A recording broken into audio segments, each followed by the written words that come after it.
Hey everybody, welcome back to my channel. In today's video, I wanted to share with you guys this amazing and delicious recipe for these crispy vegetable pakoras.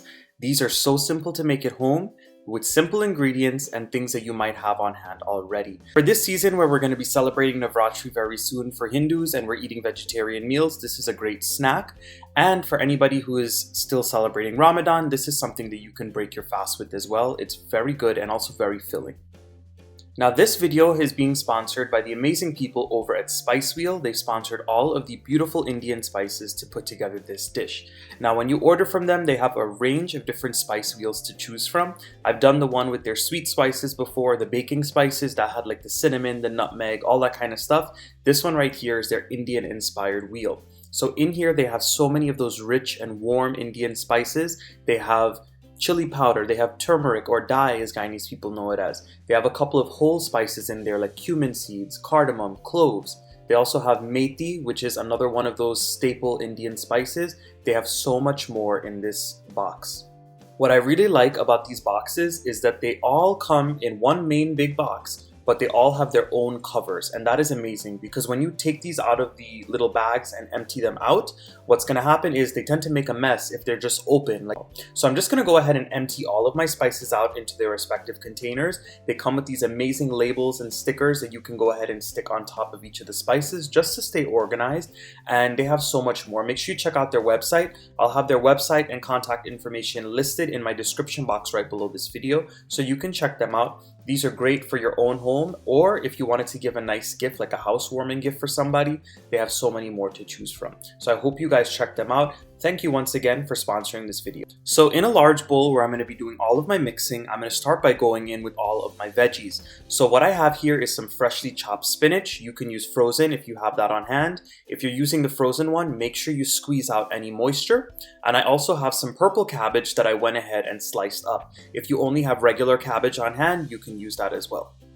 At this point, I'm also going to be going in with some sliced onions. If you wanted to use the red onions for this, feel free to do so, but this is what I had on hand. The beauty about this recipe is you use any kind of veggies that you have on hand in your fridge. Use some things that are about to go bad, use some things up in your fridge, make a variety out of this. You don't have to use what I'm using.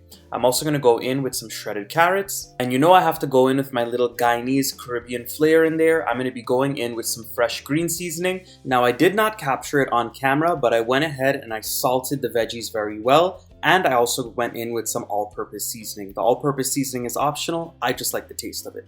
So at this point, we're going to start to add in all of our spices from our box from Spice Wheel.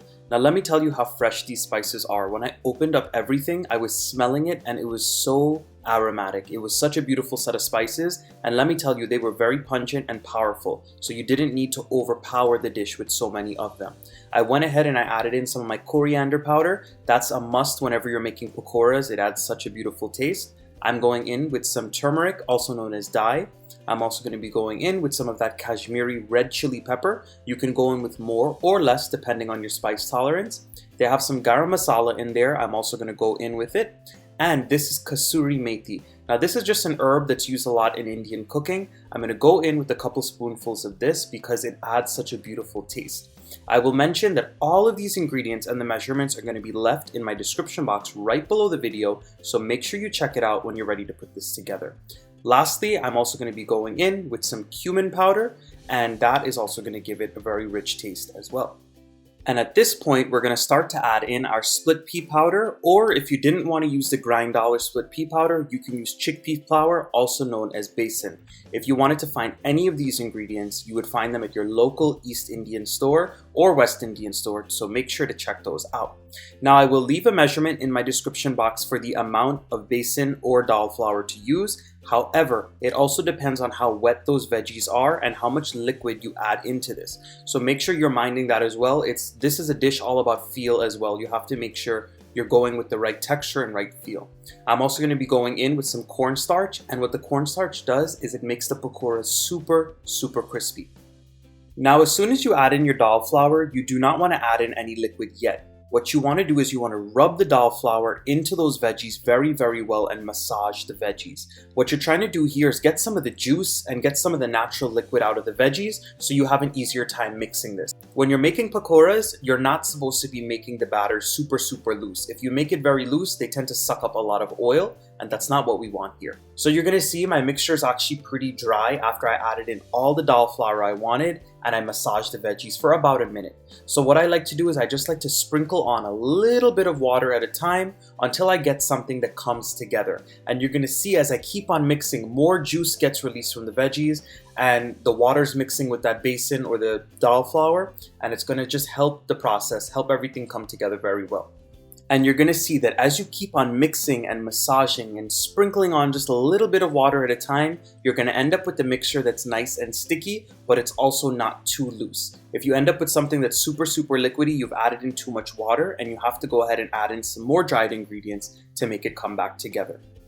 So I have a pot with some oil that I've been heating up on a medium-high heat, and now it's time to start the frying process. So I've let this batter rest for just about 10 to 15 minutes, basically the time it takes for that oil to come up to temperature. And the way I like to fry it is I like to grab up little balls or little pieces of the mixture and just add it right into my oil. The thing when you're making pakoras is you do not want them to look perfect on the outside. The beauty of a good pakora is all of those crispy edges and all of the veggies peeking out and all of those crispy pieces that you get out of them. So you don't want to compact it too much. You don't want to make it super round. You don't want to allow it to be super smooth on the outside, or you're not going to get that nice crisp that you should be getting with the pakora. And all I do is I let these fry for a good 3 to 4 minutes, or until they're golden brown on the outside, they're crispy, and all of the veggies are cooked inside. You just want to keep on moving them around with a slotted spoon, and trust me, if you give this recipe a try, you're always going to get a perfect product. It's such a forgiving recipe. You can always experiment with anything you have on hand, and they're always going to taste amazing. And once they're done frying, you're going to know because they're golden brown all over and they're very crispy. I like to drain them on my slotted spoon and put them onto a plate that I've lined with some paper towels. And this is the final product. You are going to be left with golden brown, crispy, and flavorful perfection if you try out this recipe. But this is how it looks on the inside. All of those veggies are beautiful. They're still a little bit crunchy on the inside, not super mushy and overcooked, and perfect. I served it alongside mango sour and my family loved it. For anybody fasting during this month of Ramadan, this is a great treat to make for your family after fasting. And for anybody who will be celebrating Navratri coming at the end of the month and you need to be fasting and trying different vegetarian recipes, this is for you. Once again, thank you to my amazing sponsors over at Spice Wheel for sponsoring the amazing Indian wheel today. Check them out. I'll have everything listed in the description box down below. And please make sure to like, share, subscribe if you're not subscribed yet. All you got to do is click the red subscribe button and click the bell notification right next to it. Once you click it, every time I post a video, you're going to be notified. Drop your comments and I'll see you all again. Bye everyone.